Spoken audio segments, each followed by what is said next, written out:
Hello everyone and welcome back to another match of Beyond All Reason. Today we're taking a look at White Fire Remake. This is a map that I've said before has a lot of potential, and I'm excited to see what these players have on their minds today as we get into this snow-trodden wasteland. I guess it's not really a wasteland, there's trees and whatnot. Anyways, this snow-trodden map here as we meet our team leaders. Representing the blue team and spawning on the southern highlands of the southern side here for the blue team, it's going to be Osama bin Clappin. Already going into a triple metal extractor right into a solar panel. Bit of an interesting build order. Building that third metal extractor is expensive because you tend to stall on energy, so it can slow you down a little bit. It's a couple of seconds and not usually going to make all that much of a difference, but it is why oftentimes you see people go for two metal extractors into some sort of energy production and then finally into that third metal extractor here. Does mean, however, marginally it may be, Osama bin Clappin is going to have a slightly larger amount of metal, as that metal extractor was churning out metal for just a little bit longer than most of the other commanders. So we'll have to see if that advantage will express itself or whether it will be all for naught. Very nice. Representing our red team, spawning in the northern section, and right in the middle of the entire red team here, you can see basically perfectly right down the middle here, it's Comrade Carl. Fan favorite here. Comrade Carl going to be representing the red team as an Armada commander, going into an air lab here already with the blink out and across, headed across the map anyways, going to try and scout all the way across the entire front line. You can see that rallieway right there, so it's just going to be trying to get a really good look at exactly who spawned where and what their builds are going to be. Interestingly, in the mirrored position from Comrade Carl here, we do have Andrew Grieve, who is not going for an air lab here, instead going for a bot lab start. Now, Soldier Andrew Grieve here might end up going for an air lab eventually, instead just starting with the bot lab so we can get these res bots out, start eating up the trees, get these constructors out to start eating up all that juicy metal. But right now, this scout has been completely undetected, or unshut down, I should say, and this blink has gotten an excellent view of exactly what's going on across the map. Nicely done here. We didn't find Oscar's Grouch. Okay. It didn't find Oscar's Grouch over here. Not the end of the world. It's going to be nice for Oscar's Grouch because he does have a tremendous amount of wind turbines in a nice row right here. A single bomber would be quite devastating. However, not the end of the world, as a couple of Rover do make their way into the backline here, finally giving the red team that vision over the dark green commander's base. Kind of fitting, right, that the dark green commander would be Oscar's Grouch. Anyways, little collision of forces over here as Mr. Dirac is moving across to the right and Pets is moving across to the left, kind of just covering each other. Oh, I suppose there's a little hill right there, so that makes sense. You're sort of forced to choose a side here, but that's gonna be interesting. It's gonna mean we have at the very least two commanders fighting into this very narrow choke point right here. We'll have to see how that's gonna go. Hopefully the red team can manage to address that, send enough forces over there. The priest touch probably going to need to get down to the low ground and help out his team. Otherwise, yeah, if he ecos too hard here, I have a feeling it's not gonna end up all too well for Symbols EE numbers.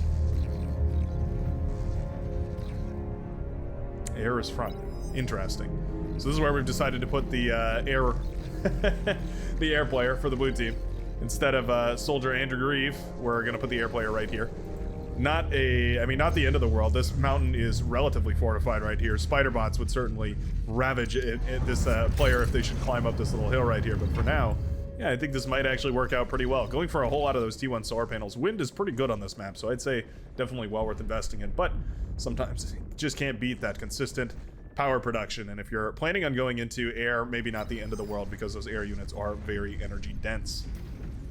Blue team leader here.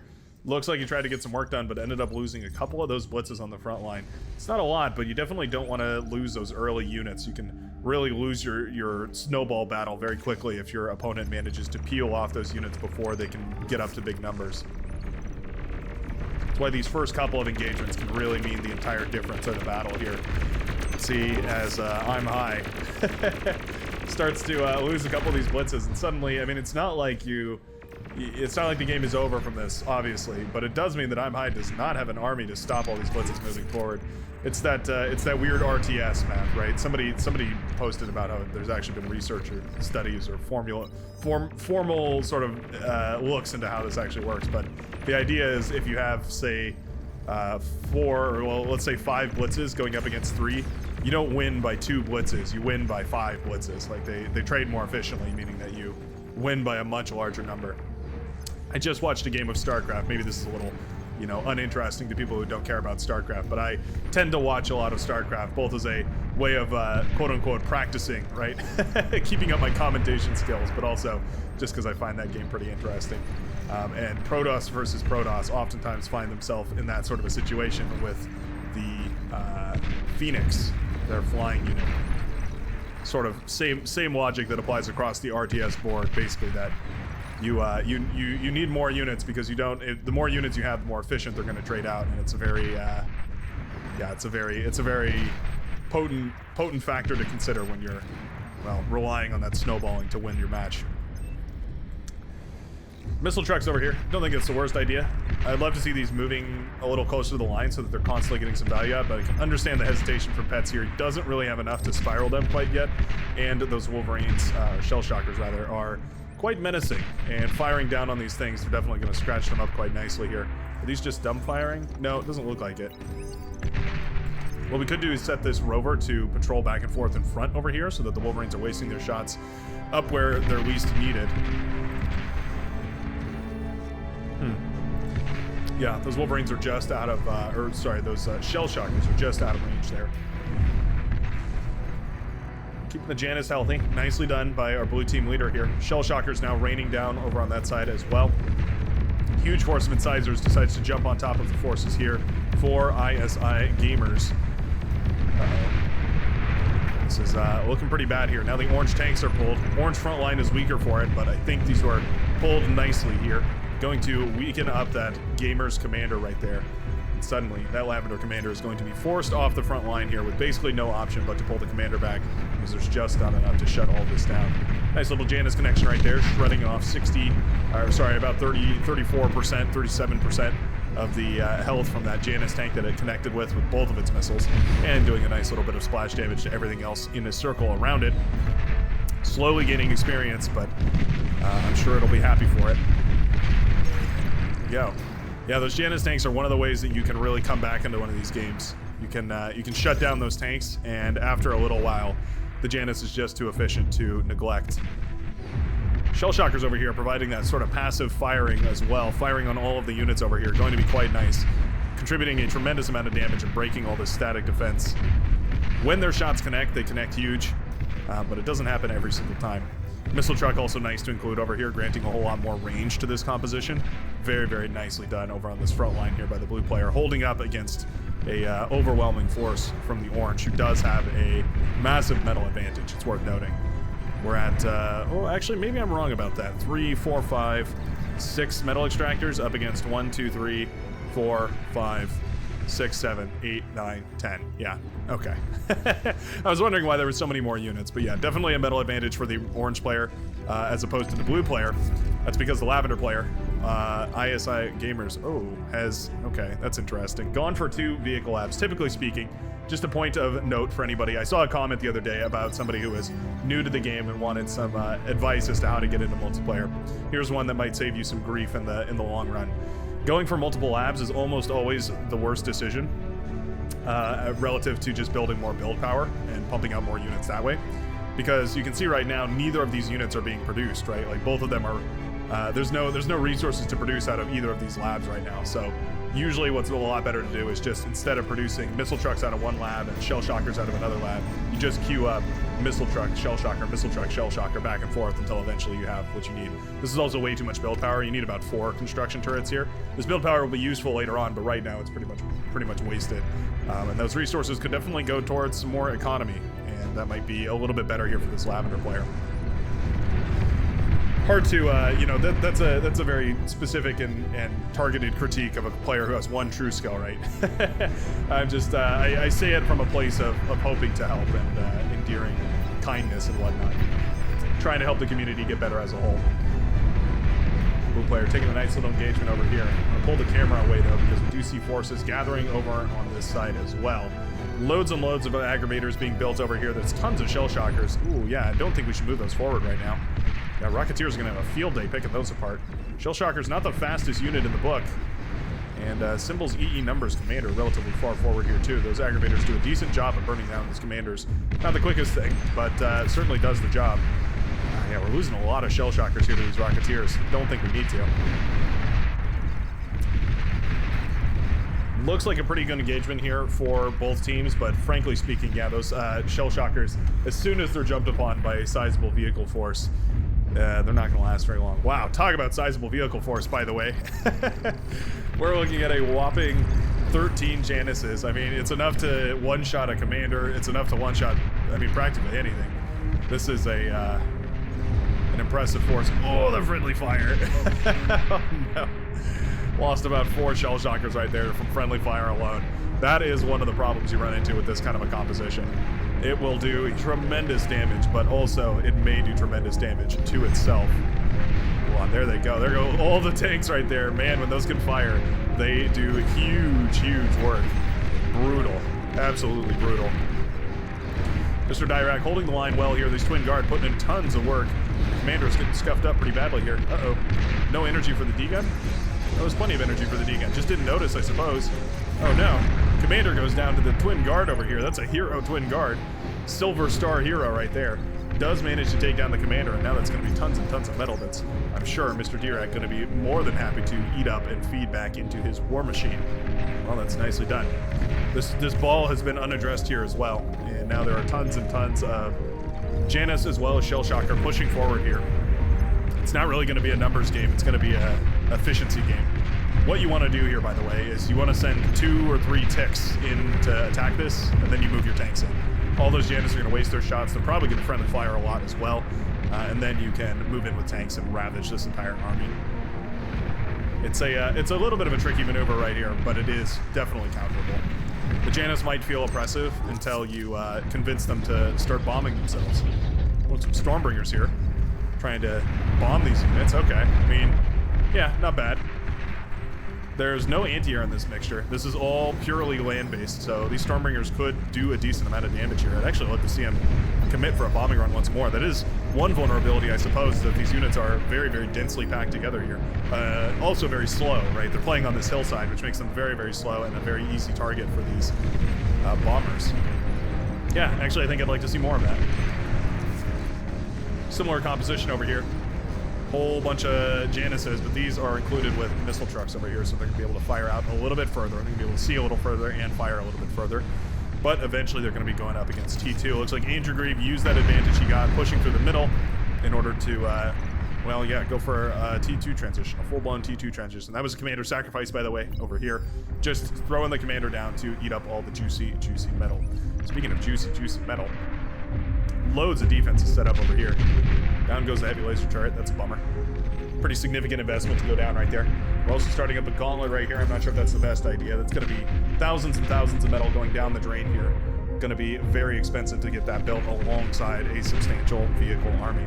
Shell Shocker raining down hellfire on all of this. I would love to see some units getting a little bit more aggressive here. Shell Shocker just firing away wherever they can. And you can see them raining down those shells like crazy, blasting apart that T1 defense. That's why static defense is sort of you have to be careful with it, right?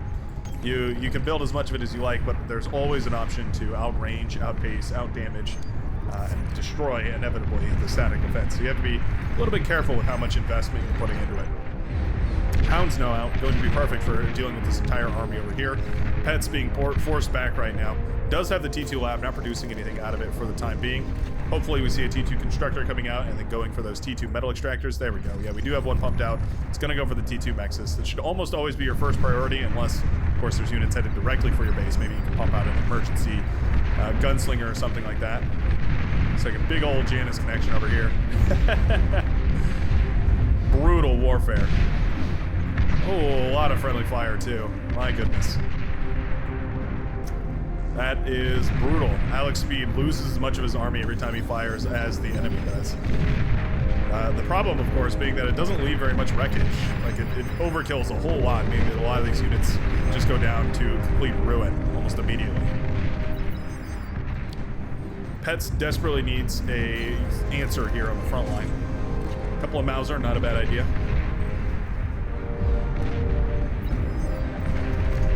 Oh. First shot from that Mauser going directly into the commander. Epic. Sheldon over here, firing away as well, doing its duty, trying desperately to win. Oh, now the hounds are going to start ravaging everything over here. Yep, gotta back him off. Those Janus can still hurt the hounds. Not to be overstated. Those Janus can definitely still hurt those T2 units. One of the few units that certainly can. Got to keep those hounds out of harm's way. But yeah, very, very nice. At the very least, going to be pushing back this T1 army that is starting to become very expensive, mind you. It's 8,800 metal of T1. Certainly could be going for T2 at this point. No T2 metal extractors quite yet. Looks like there's a T2 that was handed out here. Will eventually be concerned about that. Looks like the red player calling out that he's going to go for a bombing run over here. Nicely done. Not any significant anti-air over here. There's some planes, which are good, but there's planes being sent with this bombing run as well. So air forces will collide here, and it'll be the red player with more than enough forces concentrated in this area to bomb the cyan player into the Stone Age. Oh, that hurts. Starts up a countermeasure system. Oh yeah, okay. There's an anti-air. I was wondering what the countermeasure system was for, but it looks like it was just a misclick here. Bombers now ravaging everything that they can. Oh, not really targeting the best of their ability, though. Wind turbines would definitely be the better option here. We're just kind of carpet bombing everything. There we go. That's a better target. Taking down those energy converters. Oh, and all the advanced solar panels are right next to it, too, so they go down as well. That hurts pretty bad. That's a lot of energy down the drain here for Oscar's Grouch. Finally, that bombing run is cleaned up, but not before doing some damage across the board here. Not sure it took out as much as it probably could have, but certainly doing a decent job of cleaning up the air forces here of the blue team and assuring that there's at the very least going to be time for the red player to get up to that T2. In fact, already on T2 and thinking about going up to a T2 economy here. Starting up some fusion reactors, starting up some energy converters, getting ready to pump out mass production of those T2 fighters. Very, very nice. Good call out, by the way, by Comrade Carl in the chat saying that he has no fighters, so make AA. I see that problem all the time. The air player goes for a bombing run, bombs something, loses all their fighters, and then a counter bombing run does even more damage than the bombing run that the original player sent out, just because of the fact that, well, there were no fighters to shut it down here. Very nice call out. If you're going for vehicles, it's one of the most, well, easy and effective ways to help your team out is to just mass produce a whole bunch of these anti-air vehicles, anti-air flak vehicles. They're 450 metal as opposed to the static defense, which is 1,000. So you can basically produce 2 of them for less than double the cost. And yeah, then you can spread those out and put them all over the place. I just kind of just click and drag all over like this, all over my teammates' bases. And usually they come in handy. They're pretty phenomenal as far as static anti-air goes. Okay, yeah, this is starting to become a problem here. The T2 vastly outperforming against the T1. Alex Speed asking for T2 on the front, but I pretty much think that's going to fall to him. I think that's his job. He's going to have to go for T2 in his own. If he just switched into a T2 lab and produced a T2 lab right now, with the cost of the T1 army here, he could easily produce a T2 army and a T2 lab and a T2 economy. All that and more here. You know what? All that being said, that T1 army still traded fabulously against these hounds. So those hounds were not microed professionally. There definitely was room for improvement there. They jumped on top of all those units at close range. Really, the hounds should be used from as far a range as possible here. Sumos were pumped out over here. Nicely done. Those are blasting apart this entire comp over here. There was a lot of siege units just getting involved in a sort of a melee action right there, not where they needed to be. And those Sumos ate those for breakfast. Not a single Sumo going down right there. Perfect use case right here from Mr. Dirac on those Sumos. And indeed, they're going to clean up all of these thugs and activators over here as well. What a slugfest. Just tearing through that entire composition right there. Very nicely done. This is huge. Glitch making use of that reclaim field here, using some butlers and some res bots to eat up all of the juicy metal corpses left behind from that very brutal engagement that he fought earlier on here. You see those Genesis, they just took as efficient a trade as the green player, a much more efficient trade as the green player, just by jumping into combat here for just a second and then dipping out, firing and then forgetting. It's a nice little play right there. Ooh, killer D-gun right there though, shuts down some of those Genesis. At the very least going to deny a little bit of that damage here. Alex definitely needs to get into T2 right now though. Northern side is crumbling. Medium tanks are broken through the lines. Jaguar's trying desperately to fire on all of these medium tanks. There's just too much mass headed headed directly for the base here of the Lavender player, ISI Gamers. Obviously just new to the game. Learning actively in progress here. We get to watch it live. But indeed, that base will go down. There's no units were produced. Too busy focusing on the T2 labs here. And that will be the end for the Lavender player and all of his economy. Lightning tank's pretty good. They can do a significant amount of damage here, but there may just be too many medium tanks here to deal with. Yeah, maybe. The medium tanks really want to kill that lab, and that's fair. Once that lab is down, no more lightning tanks will be causing any problems today. This is a hero lightning tank right here. It has to win the entire battle for the blue player. Uh-oh. So Oscar's Grouch has called GG already. Front line completely devastated over here. We have even more medium tanks and some Wolverines as well. Or, well, I guess Wolverines with a medium tank. Waiting to get engaged in the combat here. Blue player's lightning tanks go down. I think that's going to be basically all she wrote here for the blue team. The blue team has a huge advantage over on this right-hand side. The sumos are now out en masse. They're going to start waddling forward. If we keep the artillery behind them, well, we can keep up the pressure. But I think that's going to be all she wrote as the left-hand side has crumbled, and there's basically no more unit production to save the day. I'm High also pushing through with a nice force of these T1 missile trucks, besieging everything they can. You can see how many chevrons are on those bad boys. And indeed, it will be our red team who takes victory in today's match.